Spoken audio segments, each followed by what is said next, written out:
попрощались сообщением, поставив точку. Тебе не нравилось, что я пишу о бывшей строчке. Ты мне сказал, что я больна и мне пора лечиться. Мне жаль, что нам пришлось так неожиданно проститься. Всему придет конец, а к нам пришел он слишком рано. Не знаю, кто теперь мне будет зашивать все раны. Мы дальше так не сможем, видимо, так просто нужно. Надеюсь, ты найдешь того, кто будет тебе нужен. Аяулым, артағым, сен менімен бола алмадың. Шаршадым, білемін, бірақ сені ұмыта алмадым.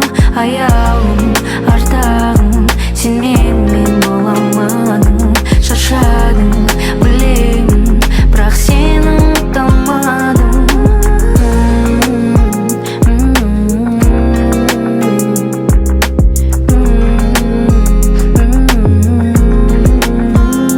Запах, что остался дома, запомню надолго. Ты оставил мне часы, они лежат на верхней полке, разрывая по частям свое же тело на кровати. Я прошу тебя, не уходи, прошу тебя, ну хватит. Не бросайся, наши клятвы мы не встретились случайно. Я люблю твои глаза, я люблю все наши тайны. Ты режиссер, а я пою, наверное, мы психи. Я знаю, что ты любишь, и я знаю, ты мной дышишь. Может быть, я к тебе приду, как не быть. Без тебя не смогу, как забыть то, что любили мы когда-то. Но в ночи, когда польет слеза, пойму, что без тебя холодно. Знаю я, что еще встретимся когда-то.